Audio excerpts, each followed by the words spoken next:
the program. With all due respect, thank you, sir. Okay. Let me limit then my input to just one sphere.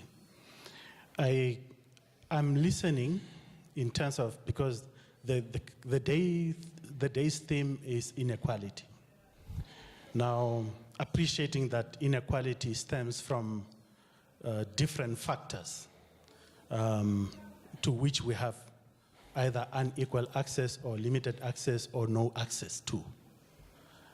Now, I wanted to just make one comment in terms of, and I can see that in fact when, in terms of the comments made by some, how it really frustrates to the point that you can physically see it on the faces on others. And maybe that is the departure point. For me, maybe we are not just able to listen to one another well enough.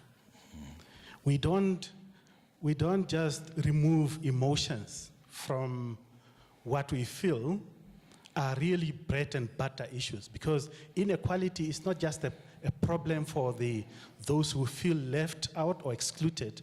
It is a potential future problem for those who regard themselves, even those seated here today, who regard themselves as fortunate enough and have progressed to the next level of your journey and or trajectory to in terms of wealth accumulation and so on and so on. I'm saying this because, colleagues, the call for expropriation in terms of now Gwen's theme or subtopic, the call for expropriation without compensation must be a reflection on the current leadership to which we have been able to navigate through this difficult assignment not to arrive at this point. It is a reflection of leadership. And in fact, all of us, because I was looking at people seated here today, and nobody seated here, with the exception of a few, would claim they actually fall in the bracket of the excluded. Many of us are falling in the bracket of the other side. And in fact, the leadership is called on all of us. Can you please conclude, sir? It is called on all of us to really see light before dawn. Because the remark there that says that you can't just want to protect what you know you will lose tomorrow, because eventually you will lose it. And then you will be counting on the international community to come and help. I really think it is a futile exercise where we defeat ourselves. Thank you, sir. Last comment. Thank you for your contribution, sir. Unfortunately, just unfortunately, I can't take the last comment. Thank you so much, sir. I just wanted to make... Thank you so much, sir. I'm so sorry. The time is not with us today. Gwen, last comments from your side? I think most of the others were mainly comments, but maybe just briefly again, just to go back to the issue of access to information.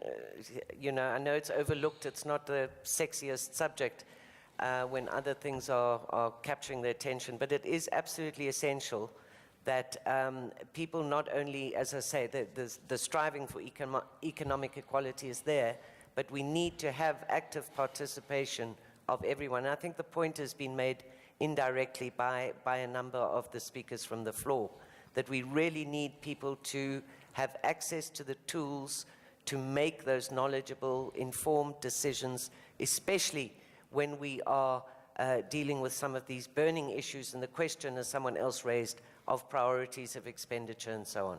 That citizenry are involved and not just passive recipients of what government or politicians or the elitists and the decisions they are making for the country. Thank you. Thank you very much, Gwen, for that. A round of applause for Gwen Lister.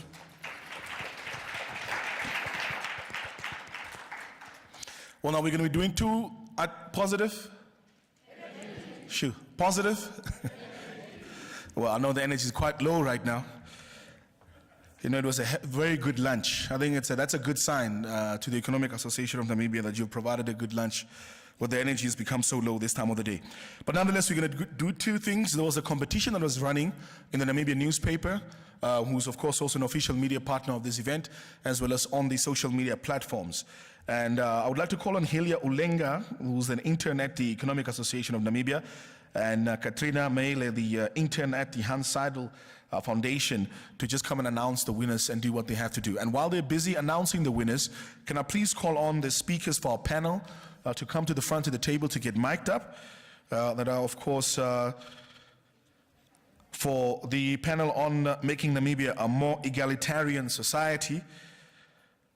Mr. Namene Kalili from FNB, Mr. Jamie White from the IEA in the UK, and Mr. Ludwig Bierkes from the Council of Churches of Namibia to just come to the front, and then we'll have them mic'd up while Helia and Katrina do the announcement of the competition.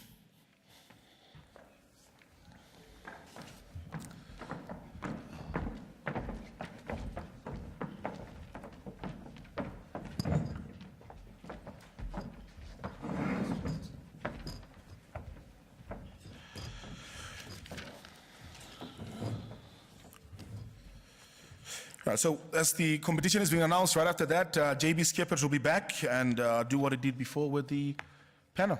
So, ladies. Good afternoon, everyone. My name is Helia Ulenga, as previously introduced. I'm currently an intern at the Economic Association of Namibia. So whilst planning the other conference for inequality, sorry, excuse me, I'm nervous.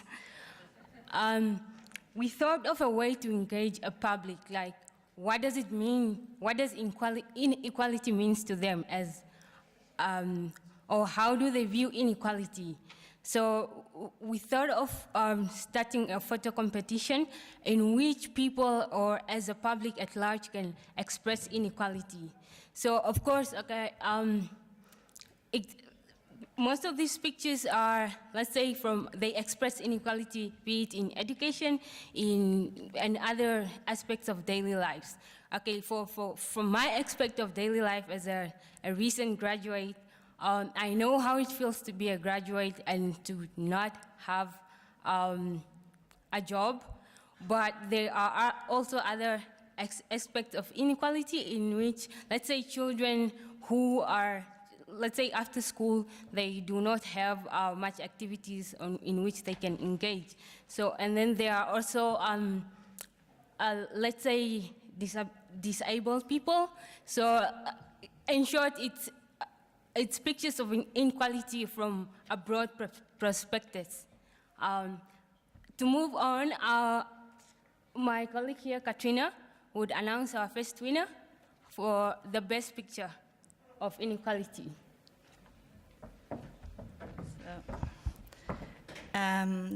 The third place goes to Naiche Mongo. I hope it's pronounced right. It shows a picture of two guys hanging at the trailway, and what Helia just said, probably aimless, maybe unemployed, and not really involved in, youth groups or sport clubs or whatever, something what gives them a bit of stability. Yeah, exactly. Maybe if Naiche Mongo is here, she could come up to us on the stage. If not, we would just contact her. Is she here? No? But congratulations anyway. So we come to the second place. Helia? Oh. Our second winner is Eliezer Kamati. Are you here? Eliezer Kamati? Okay, congratulations anyway.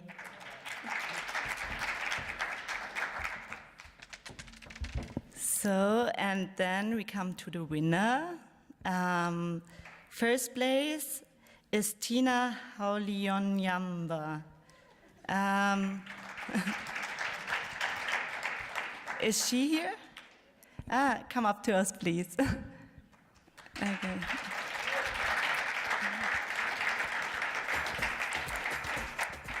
we just tell you why we choose that picture, because it shows like two factors in one picture of inequality. First, disability and poverty. So we thought it was a good shot because you addressed two factors in one picture.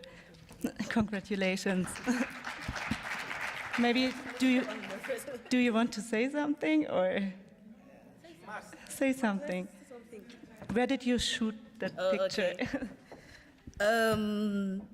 First of all, I'd just like to say thank you, because it's not like every day where, okay, I would like to refer to myself as a photo documenter, where we get opportunities to showcase realities in pictures and so forth. So I feel like it was a good idea to do this, and I also hope that come probably the next conference that people would be given the opportunity to do it in video, so that these people that you're seeing in images can speak, since they are not here today. So yeah, I'm kind of nervous, guys, so thank you.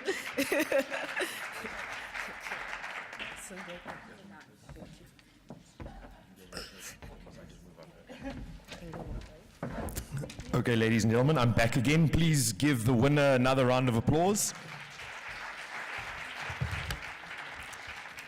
Okay, and we have the final panel discussion now. I've been told that we only have 20 minutes for this, but I would just like to first invite Namene Kalili from FNB to please give us something to talk about something, if you would like. The mics? Hear me? No. Can somebody put on the mic for Namene? 1, 2, 3. Nothing? It's on now. Okay, can you hear me now? Okay, thank you. So let me first just give you my apologies. I am an economist. I do work for a commercial bank. So a lot of my views are more of economic impact. So others are more looking at cultural and other aspects as to how to reduce this divide between the rich and the poor. My focus is going to be on what I know best, and that's the economy of this country. So first of all, I think that we've got a fantastic social grant system. In my view, it's one of the best in the world. We developed it about 20 years ago. We've got about 450,000 people on social grant at the moment, and that has had a massive impact on poverty reduction and also the reduction of inequality in Namibia. But since then, we haven't really upgraded this program. We give everybody the exact same amount